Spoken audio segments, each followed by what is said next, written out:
Guys, this is Mika Coleman with Tax Deed and Overage Education, and today I'm going to talk about um, one of the most important things I don't think people know when it comes to investing in tax deeds, and some of the minor details I don't think a lot of people talk about.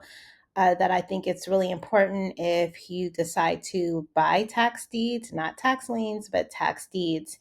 And today I just want to go over some of the things I feel like it's really important to talk about. Not only talk about, but to look out for if you're in a redeemable deed state. For those that are new to my channel, I do tax deeds and overages. I will be doing some tax overage videos later on this week, but today I'm talking about tax deeds, and I've been preparing myself for December, because I don't know about you guys, but I feel like I took a nap and I woke up and I'm like, the year is almost over. Like it's going by, it's super duper fast. And I'm planning a little bit ahead this time because I do have a few investors that are looking for property. So it's kind of like I have a boss. And so that's one of the things I teach, because I think as being an entrepreneur or being an investor, oftentimes you don't have anyone looking over your shoulder or someone making you do work that you probably need to get done. So technically, my investors are my boss for like the next 2 months, and they're looking to unload some cash before the year is up. And so, of course, I have to plan and prepare before I position and tell them how much money they will need to pay me. And so I'm looking at like 5 different counties, instead of looking the night before. As you can see, this is Johnson County. It's for December 2nd, even though I feel like that'll be here tomorrow. And so one of the things that I'm starting on this page is because this is the website, Purdue and Brandon. For all of the people that are only in Texas, I always start off here. Um, Excuse me, I really like this county, not this county, this website, because it gives you all the counties. Not all the counties, pretty much the majority of the counties in Texas, but it doesn't give you all the counties in Texas. I forgot. I think it's like over 100 counties in Texas. So anyway, um, I like this site because it gives you so much information, but unfortunately, this doesn't have Johnson County, but this is another um, county that actually, I mean, another law firm that also do tax deed sales, and they're a little bit, I don't want to say it, but they're a little bit antiquated. Like, they're not as Linebergers is. This is Purdue and Brandon. And one of the things that I really like about what they said on here, and I'm going to highlight this, it says all sales are without warranty of any kind, subject to prior owner's statutory right of redemption. Purchasers receive a sheriff or constable deed that is without warranty. So, for all my newbies that are wanting to get in tax deeds, let me say this loud and clear. This is only for redeemable deed states. Let me repeat that. This is only for redeemable deed states. Just to name a few, Texas is one, Georgia is another one. Those are the only two off the top of my head that I could think of right now. I think Tennessee might be one too.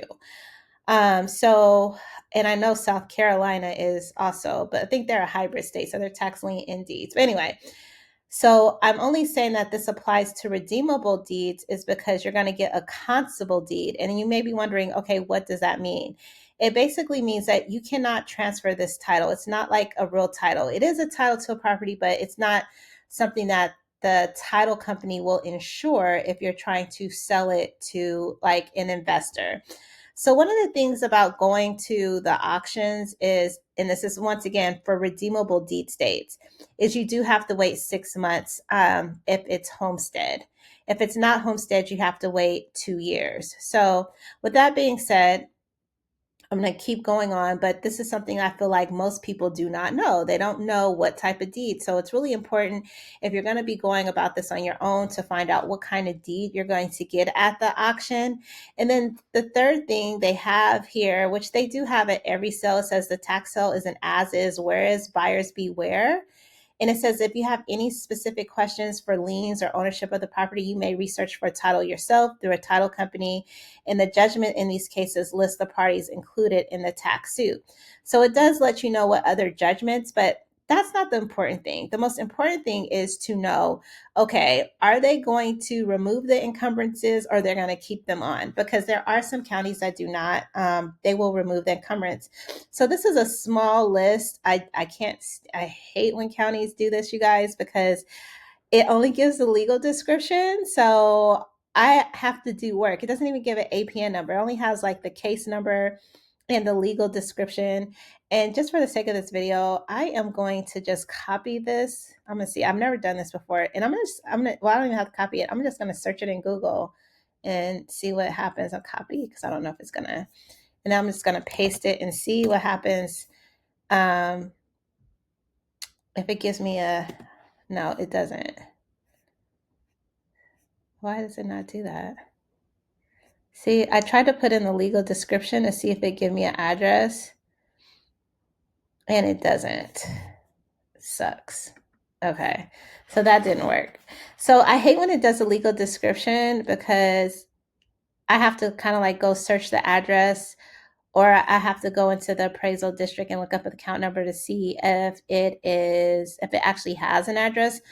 Some of these, like this one, because it's 10 grand, it may not have an address, which means that they just didn't go and pay to get a street name. It just still has a legal description. So I have to do a little bit of homework, but for this county, as you guys can see, it's only like um, 4 properties that are going to sell in this county. So really not that many, but what I wanted you guys to get from this video is like, if you're going to go and try to do tax deeds on your own, be aware of the type of deed that you're going to get. Especially in redeemable deed states, oftentimes you will get a constable deed and you will not get a warranty deed. And so one of the things is this is the attorney's website, but then because I know about bidding, I'm like, okay, it's not telling me what I need prior to bidding. So I went to the county and then this is what I found, which I'm going to do because the first part of the year, I like to invest in tax deeds because I feel like everybody doesn't really have a lot of money. So that makes the bidding process a lot easier for me and my competition. And so I noticed this goes over all the different things for the tax sale closure. A lot of places, I even noticed this in Oklahoma, but a lot of places in Texas, they do require you to have a written statement form. So I'm going to click on that because I'm going to have to print this out. And basically, all this form is saying is that you don't owe any other taxes in any other county. So I'm going to fill out this form. They said I have to have it 5 days before the auction. So luckily, I'm not waiting till the last minute like I did in my last video and last month. I'm going a little bit more prepared, not only because I want to see, but I'm going to try to bid in like 5 different counties. So anyway, just wanted to kind of give you guys a heads up and an idea of like when you're navigating through these counties, or if you are going to be purchasing tax deeds in a redeemable state, you want to know what kind of deed you're going to get and the ramifications behind that, as well as you want to know if the encumbrances on that property are going to come along with the property or will they be removed after you purchase it, because those are like 2 important things, because that's going to change everything that you do when it comes to bidding. Because like, just because like, for example, the minimum bid is 10,000. And by the way, this is in person.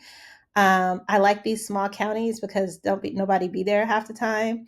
But like, let's just say for this one, the minimum is bid 10,000 and no one's there, and you could get this for 10,000, but this property may be like 15,000, or it may have $10,000 worth of encumbrances. You want to know that before you go and bid on this property. And then most importantly, you want to know what the retail amount of this is. So just FYI, I wanted to give you guys my 2 cents as I'm journeying through different counties. I wanted to show you guys some other ones, but I already like clicked off of it, I think. Let me see. No, this is Ellis County. Oh, but this is something I wanted to touch on. Like this county, you don't have to do anything. Let me see. I'll just go right here. I've been calling this county all morning. I think I even been to this county, but I don't even think you have to have a written statement like this county.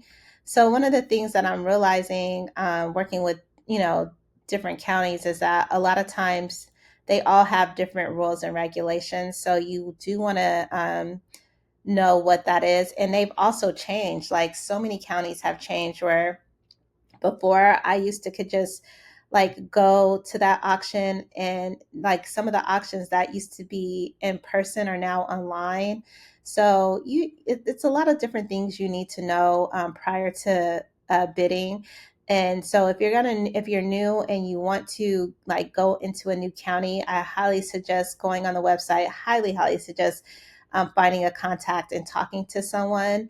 Like I said, like even though I'm doing all my research and this is for December, I'm preparing for it now because I am bidding in counties that I haven't bid in a long time. So anyway, happy investing. I hope this tip helps, but the most important thing I want you to get from this video is know what type of deed you will acquire after purchasing the property, because that's going to make a difference, especially if you're like me and you're wholesaling a property after you get it. Or like my whole strategy is I literally go to work for investors. So investors that hit me up, they tell me their criteria, what they're looking for, and what their max price is. Of course, I'm trying to get it as low as possible so I can charge them their max price.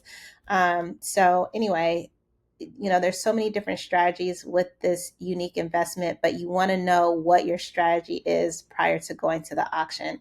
Hope this video helps, and happy investing, you guys.